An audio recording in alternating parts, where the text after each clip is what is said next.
Hi, welcome to my channel. If you're new, thank you for joining. Please subscribe if you decide that you like this video and this content. Like, leave me a comment and give me your feedback. I always welcome it. And if you're returning, welcome back. It's good to see you again. Today we're continuing our study on dealing with the devil. So today we're looking at the next 5 verses in the scripture study plan, and we're going to start with Acts chapter 13 verses 8 through 12. So in this chapter, it talks about this guy named Elymas. I'm not really sure how you pronounce that. There are a lot of names in the Bible. I still don't know how you pronounce them. So we're just gonna roll with Elymas. That sounds good. That sounds good, doesn't it? Elymas. We're gonna call him Elymas. So Elymas was a sorcerer. And apparently that's what Elymas actually means. So he was basically called the sorcerer. And he came up with this plot where he wanted to turn the proconsul against Christianity. I had to look up the word proconsul because I was like, what is a proconsul? Apparently it's kind of like a vice consul. So the consul was somebody of great importance. He had a lot of power within the region, and so a proconsul was someone who was like just below him, and they had almost the same amount of authority as the consul. So for Christianity to have someone in a position of authority on their side and to be part of the faith, that would have been a great and wonderful thing. So it makes sense that, you know, the devil himself would come for that and try to stop that from happening. So Elymas is working, you know, basically with Satan, because Satan is the one who is against the furthering of God's kingdom, and so he uses us to stop that from happening. So Elymas is trying to get the proconsul not to have faith and not to, you know, believe in Christianity. So he's doing all of these things, and then Paul is the one who comes and basically rebukes him for his behavior. So Paul tells him that he's full of all kinds of deceit and trickery, and he calls him the son of the devil. Like I said, when we have these ideas that are against God, they usually come from Satan. It is Satan who wants us to do things in rebellion towards God. And the fact that he calls him the son of the devil is interesting, because there are other verses where it refers to basically like how we are the children of God. And I can't remember the exact verse. There's a verse where it says, you're like your father, Satan. So essentially, just like as humans, as our human parents, we take on characteristics. And for those of you who are around my age, I'm at the age where I start doing things and I'm like, oh my goodness, I'm turning into my mother, I'm turning into my father. You know, and you start to notice your parents' behaviors in you, or you start to see how like your childhood has shaped who you are as an adult. And it's kind of the same thing. When we follow God and we are children of God, we start to take on his characteristics. But when we start to take on these sinful characteristics, these deceitful and lying ways, then we are like Satan. And that is why I think Paul calls him son of the devil. And of course, at that point, he is also condemning him, saying that he's the enemy of all that is right. And so Paul lays down a heavy rebuke on Elymas, saying that he's going to be blind, right? And it's interesting because Paul is not a stranger to blindness. When he was saved, when he saw Christ on the road to Damascus, he lost his sight himself. So it's not like Paul is handing down a punishment that he is completely unfamiliar with. He has no idea what this is going to be like for this man. He's just kind of doing things off the whim of his own desires. Paul is fully aware of what this man is going to experience and what it's going to be like to not have sight for a while. And of course, he says it's temporary. So Paul basically does to him the same thing that has happened to him previously in his life. And in doing so, not only is Elymas being taught a lesson, but it actually wins over the proconsul, because the proconsul sees what's happening and is completely mystified that, you know, this man is able to do this and to have this kind of power based on faith. And I think it's interesting because this is something that often happens with the devil's schemes. His plan is to disprove God or to take people away from God. But when he is found out, or when God's people basically put him in his place, then it shows the beauty and the majesty of God, which calls believers to him. And I think that's one of the reasons why God kind of gives Satan that much rope. Because if Elymas hadn't been doing these things, if he hadn't been trying to trick the proconsul into leaving the faith, then there would have been no reason for Paul to rebuke him, and the proconsul would have never seen this miracle. So he may have lost faith all on his own. And I think that's something to keep in mind when we see the devil in these actions. Is a lot of times it is so that God can prove a point. We have to remember that while like Satan and the angels, they have more knowledge than we do, but they're still not omniscient, they're not omnipresent like God is. So they don't know the outcomes of things. They don't know what would happen if different turning point or something like that. And we don't know those things. God knows, but we don't. So sometimes God just has to show us, right?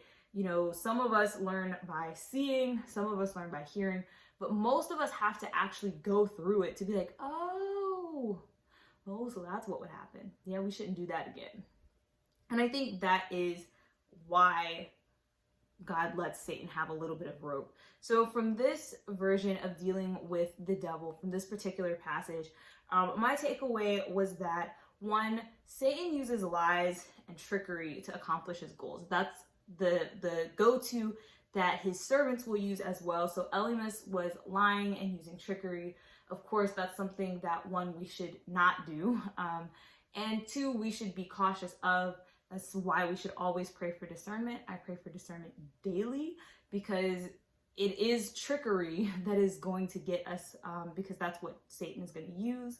I also got from it that Satan's ultimate goal is to keep people away from Christ. That's why Elymas's target was to stunt the belief of the proconsul. And of course, the final thing that I got from this passage is that sometimes God gives Satan this ability or this leeway just to prove a point, and it actually backfires on Satan and causes us to come closer to him. So I actually said that was the final point, but it's not. The actual final point is Paul standing up for him, for God. So in these situations, you will have a person who's not a believer, and the situation may be to win them over, but the person who is the believer, which would be you and I, our job is to call out Satan. There's a lot of these verses where it is calling him out, not letting him sit in the shadows and continue to do what he's doing. It kind of reminded me as a kid, this might actually be illegal, but when I was a kid, I used to see people flash their headlights when a police officer was waiting for like speed traps. And it's like, people didn't just drive by and let you go straight into the speed trap and be like, well, if you get a ticket, that's on you. The oncoming traffic would flash their lights and let you know, like, hey, it's coming. Like, you need to beware. And it's kind of the same thing. As Christians, we need to be flashing our headlights at people, be like, Satan is sitting there. Satan is there. Okay, he's over there. You see him? He's right there. Don't go over there because Satan is there. And I feel like that's a lot of what's been coming out in the passages I've been reading so far. So that was the final point I got from that passage. Now, the next passage that I looked at is from Romans chapter 16, verses 19 and 20. This is about obedience. Obedience. It's very important. I wrote down the Greek word for it. I looked up the definition to get a better picture of what I'm saying when I say obedience, even though I'm pretty sure we're all familiar with the word obedience. I just wanted to go deeper into it to make sure my understanding was correct. And of course, it means compliance, submission, and attentive hearkening to what is being told to us. And so I thought it was interesting because this chapter starts out talking about the obedience of the church in Rome. And, they're being praised. It's being talked about all over. It's gotten all the way back to, I think Paul wrote this book as well. Paul basically wrote the whole New Testament. So we're just going to say Paul. And so all of this gets back to him. And he's like, this is great. You're doing a great job. Congratulations. But he still has a complaint. And his complaint is that which is good, they would be wise about what is good and simple about that which is evil. And that struck me, it hit me really hard. Number one, it spoke to me because recently within the young adult group that I'm part of, we've been talking about a lot of things, and we've been talking about the complexities of things, and everything seems hard. Like, it seems hard to know what is right and what is wrong. So reading the phrase simple concerning evil, it kind of hit me right here. It's like, yeah, we're making this really hard. It's really, really hard.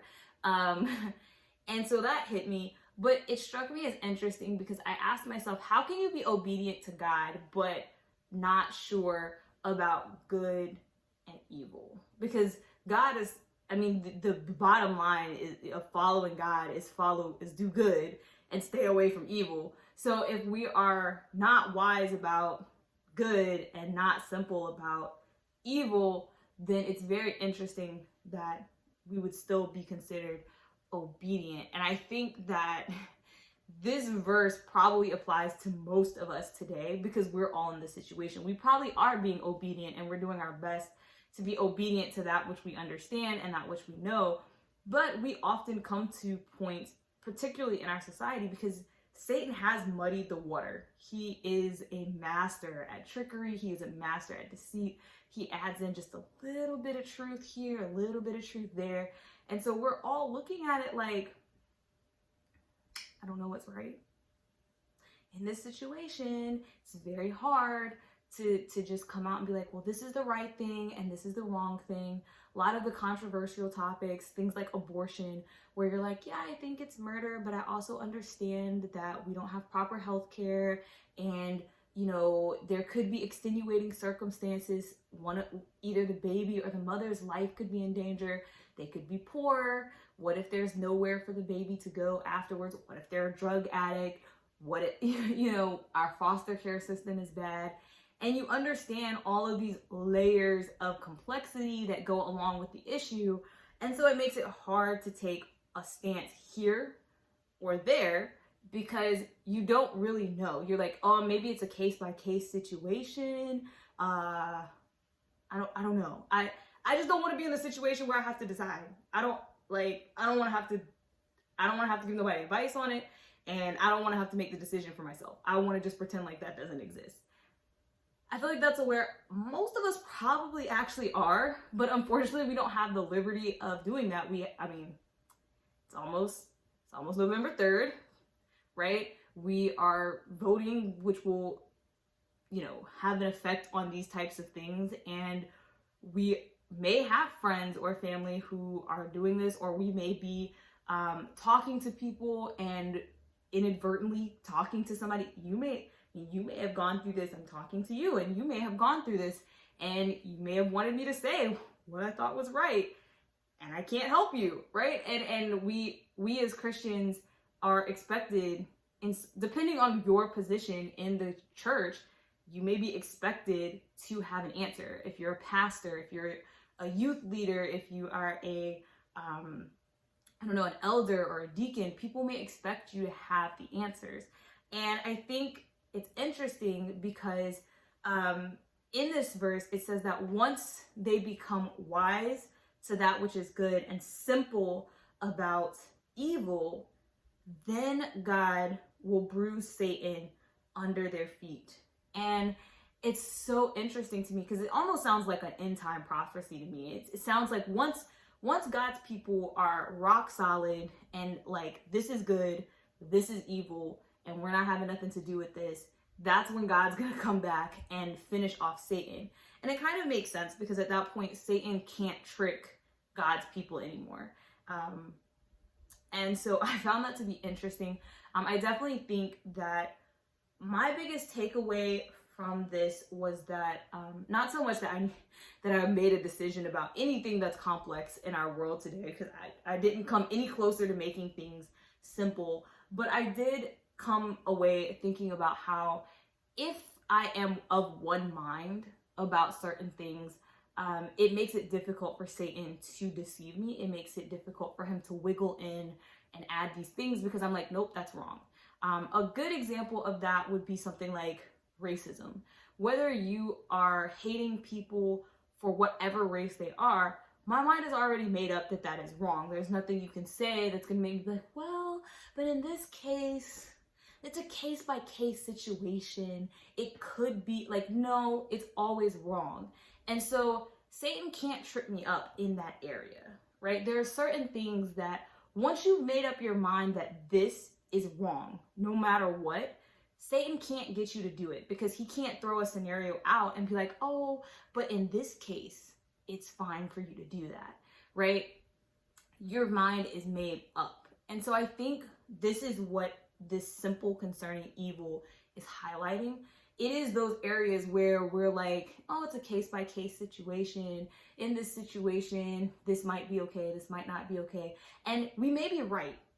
There may be some situations where this particular thing is okay. Remember, in Ecclesiastics, it talks about the fact that there's a time to kill, there's a time for war, there's a time for peace, there's a time for rejoicing, there's a time for grieving, right? So sometimes things that are not good, things that we wouldn't want happening in our world, like war, sometimes it is the right thing to do, and sometimes it's not.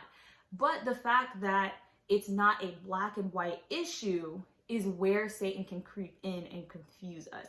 And so those are the areas in our life that we need to pay close attention to. Not to say that, like I said, not to say that all the time it's good and all the time it's bad or something like that, but to make a clearer distinction of when it's okay and when it's not, so that Satan can't blur it all together and have us confused so that he can throw out scenarios.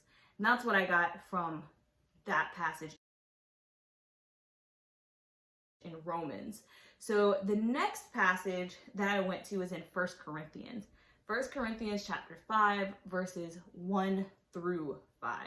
Now, this was also an interesting passage, and it was talking about this situation where there was somebody in the Corinthian church that was sleeping with their father's wife. I'm going to assume that this is their stepmother and not their biological mother, because that is a whole nother level of, okay? So we're just going to assume that this is their stepmother and not their biological mother. But they were doing this, and people in the church were okay with it. They had no issues. They were just like, yeah, it's fine, cool. We don't judge here. And so they're getting rebuked by Paul for accepting this, and not only accepting it, but being boastful and proud in the wake of this. And he says that they should kick this person out of the church and deliver them to Satan. And so it was interesting because I think this passage actually gave me a different coloring of who Satan is. So in the previous video, I think this was in the first video in part 1, we talked about the fact that Satan actually means adversary. If you look in the Hebrew parts of the Bible, it usually says ha-Satan, ha meaning the, and so it means the adversary. And we often think about Satan as the angel Satan, the fallen angel, as a external entity to ourselves, someone who comes and does something to us. But the adversary is also within us, right? We are our own adversary. Sometimes we work against ourselves. And so in this passage, I felt like the adversary, or Satan, is the flesh. The desires of the flesh work against us and cause us to do things we wouldn't normally do, we wouldn't normally entertain. And when it says deliver this person to Satan, deliver them, it goes on to say for the destruction of the flesh. And I think it is because sometimes when you turn yourself over to your flesh, that is when you actually overcome your flesh. I don't know if that really makes sense, but one of the examples that I can give for you is that I drink a lot of soda. If you know me personally, you know I drink a lot of soda. And I go through these passages or these times where I just kind of purge from soda. One, because I want to make sure I'm not addicted to caffeine. And two, because I just like to detox my body from all of the sugar and the caffeine and all the other stuff in the soda. So I'll go through periods where I just don't drink soda for a while. But what I've noticed is sometimes those periods come upon me without me even instigating them. So I will have drank so much soda that suddenly when I start drinking it, it tastes bad. Like it just doesn't taste right for some reason. And it's the same soda. I can hand it to somebody else. Like when I was still in high school and I lived at home, I might hand it to like my mom or my dad and I'd be like, is this flat? Is there something wrong with this? And they'd taste it and they'd be like, no, it tastes normal to me. It tastes good. And I'd be like, no, it doesn't taste right. It tastes weird. And so it's like you've indulged in this so much that it's no longer satisfying to you. And I think that is what Paul is suggesting here. Like, okay, let them go, let them do what they want. And a lot of times people, especially if you actually have a relationship with God, you may stray off. You may be out getting drunk. You may be out, committing sexual sins. You may be lying. You may be doing a lot of things that you don't really need to do. But eventually the Holy Spirit will come in and convict you, or eventually you'll get sick of it because it's not actually as fun as Satan makes it sound. And once you get to that point, then you will come back. And it's a lot easier for you to make that decision for yourself than for me to just keep hounding you and be like, what are you doing? This is not how you're supposed to behave, right? That just messes up our relationship. So it's like, instead it's like, you know what? Go ahead, do you. And when you're ready to really be about the church life, then, come back or whatever. And so I felt like that is one of the things that Paul was saying here. I thought that it was also very crucial to note that he didn't want that around the church body. One of the things that we struggle with as Christians is how to deal with people when they're struggling with sin, because we love the person. The love for the person never goes away. It's just that we don't like what you're doing. And in a lot of cases, it's easier for someone who's doing the wrong thing to convince us to go with them than for us doing the right thing to convince them to do the right thing. The same thing, like if you go in your refrigerator and you have a rotten fruit, you need to take that rotten fruit out and throw it away. Otherwise, everything in your refrigerator is going to rot. Like the good, healthy, whole, ripe fruit is not going to fix the rotten fruit. And so it's kind of the same concept, is that we don't want Satan getting a foothold in the church. So while people are wrestling with that, it's like, well, maybe we should put a little bit of distance here. And clearly, because at the end, Paul is like, the ultimate goal is to get this person saved. It's not just to kick them to the curb and be like, we don't like you, you are doomed, right? It's not that type of a thing. It is just a step in trying to get them back on track. So I thought that was another thing in dealing with the devil, is that sometimes we do have to separate ourselves from the foolishness of other people to keep ourselves on the right path. And sometimes we have to let people get on the path themselves, because it's not for us to make them get on the path. And so that's pretty much what I got from this passage. Now, the fourth passage that I read is from 2 Corinthians. This is chapter 2, verses 10 and 11. And here it's talking about forgiveness, the importance of forgiving each other so that Satan cannot get in between us. It says that we're not ignorant of his devices. And so it's interesting because this is tied with forgiveness. Satan takes advantage of our anger. When we are angry with each other and we're not, we're just not talking, we're not communicating, he comes in and he will make sure that all kinds of havoc is wreaked. The thing that stood out to me the most reading these chapters was the concept of church hurt. when you have church hurt, this is when you turn people away from the body, but it's also when you start causing friction within the church. You're not able to accomplish the mission. You struggle with basic things. It causes so much trouble. And I wrote down a couple of examples, things that I've experienced myself in terms of church hurt. I put like adults arguing and turning their children against each other. I've seen this happen where two adults have a problem with each other, and so then all of a sudden their children have problems with each other because they're hearing what their parents are saying, and so it kind of trickles down, and we teach the children bad habits as well.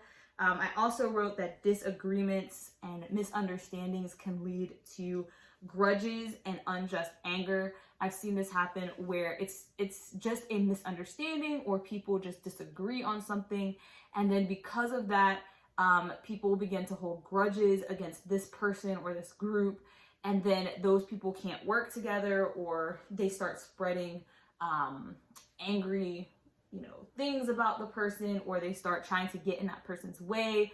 And then of course it's like the hand hitting itself. It's like if I'm sitting here doing this and trying to beat up the other part of my body, that is problematic. I can't write if one of my hands is attacking the other hand, right? We can't make progress. So I need support from all parts of my body for anything to happen successfully. And that's another thing that happens from church hurt.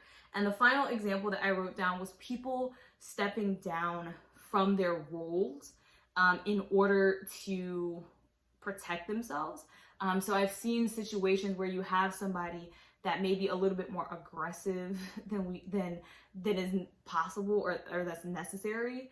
And people feel hurt or attacked, and then they don't want to deal with that person. So instead of continuing in the role that they are in, they're like, you know what, I'm just going to step down. Or you have people telling people, oh, you're not doing this right. They're just tearing them down. And instead of continuing to do what they've been doing, they're just like, you know what, I'm just going to go in my corner and stay to myself because I don't want to deal with y'all. And I think it's interesting because when I was doing this, I hadn't read the next verse yet, or the next passage, but it actually goes well into the next passage, which is 2 Corinthians chapter 11, verses 12 and 15. And in here, Paul says that he does what he does. He continues to do it so that he can cut off the opportunity of the false apostles from taking over. And he says that, and then he reminds us that Satan himself can transform himself into an angel of light.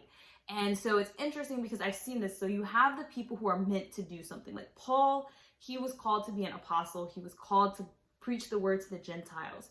And if he had let the apostles' hostility towards him in the beginning turn him away, who then would have done the job? And I think this is a crucial point to end on, because this is the final passage for this week. When we are called to do something, we're supposed to be doing it. But Satan has somebody he's calling to, and that person is going to look and imitate what you're supposed to do. Look like and imitate what you're supposed to be doing fairly well, but they're a fake. They're a fraud. There's something not quite right about them. And so as an individual and as a church, when we step back and we don't do the things that God has called us to do, Satan puts his person in. And his person is going to take it globally. His person is going to make it big. They're going to make it beautiful, because Satan himself, he was an angel, and he was one of the most beautiful angels. He knows how to make it look good. He knows how to make it look appealing. He's going to bring people in. And then he's going to sprinkle in that little bit of false doctrine, that little bit of false truth. And he's going to slowly turn those people away from the Creator. And we let him do it by not fulfilling our roles. Paul is saying that the only way he can keep the opportunists from taking that opportunity is if he's there. You can't come through here because I'm here stopping you. I'm here being that discerning voice. I'm here preaching the word as God told me to. I'm saying what God told me to say. I'm going where he told me to go so that I get there. And, you know, even if Satan still sends his person, I'm there to counter Satan's person. I'm there to point out, you know, the lie in his false doctrine or whatever. But if I never show up, Satan has free reign. He has the whole floor to himself. And I think that is what Paul wanted to convey in this passage. And of course, it is terrifying to think that Satan himself can transform himself into an angel of light. And that's one of the biggest things I think we have to remember when dealing with Satan. When you watch Hollywood movies, they make evil ugly. Like, for instance, Lord of the Rings, they have the orcs and they're all like contorted and, you know, they look ugly. Like, just looking at them, you're like, that is an ugly looking creature. No one would look at that and be like, oh, that's cool. I want to go talk to that person. No, it's like repulsive. No, that's not what Satan's going to show up like. Satan is going to show up like a little puppy or a little kitten, and it's going to be cute. And you're like, oh, it's so cute. I want to touch it. I want to hold it. It's fluffy, right? That's how Satan's going to show up. And you're going to be like, but it's okay. It's cute. And your mind is not going to be processing whatever foolishness that is within him, and then he's going to bite you. That's essentially how Satan operates. And so I think that was the important thing from this passage and the important thing for us. So the takeaways that I wrote down action points, action items. They're mainly from this passage, but they kind of encompass the whole week. And I said that not only should I be praying for myself, but I should be praying for the whole body. We all have a place that we're called to. We all have responsibilities and we all struggle with these things. And Satan is he may not attack the whole body. He's going to attack the weakest link of the body. So I should pray for myself because I might be the weakest link, but I should also pray for the rest of the body so that we can stay strong as a whole. I also wrote that, you know, if I'm not doing my duty, that's basically neglect. And I don't want to be neglectful in my relationship with Christ or in my duties towards Christ. And then I wrote down the question, when is it time to come out of her, my people? That is a quote from Revelation where God calls his people out of the fallen churches, and versus fighting the devil, so that the devil can't lead. So in some cases, you are in a situation where there's a lot of opposition against you. Is it a fallen church? Should you be leaving and be like, this is not a church of God, I need to go and find people of God? Or is it that God has placed you there to be the light, to keep Satan at bay? And I think it really depends more so on the situation and the surroundings. So if most of the people in power are of God, most of the people who are leading the church are of God, and you just have a few people trying to come in, then I would say it's probably a situation where you should be staying and fighting.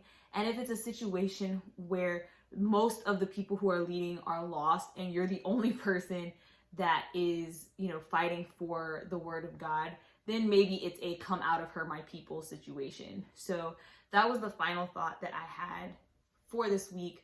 I hope you guys learned something about dealing with the devil, and I hope you're more prepared now than you were 30 minutes ago for his attacks. I hope you will continue on this journey with me because it is definitely a struggle, particularly in our world today. And I just want to help you guys and myself be ready when Satan comes knocking at my door. So if you enjoyed this video, please don't forget to like and subscribe.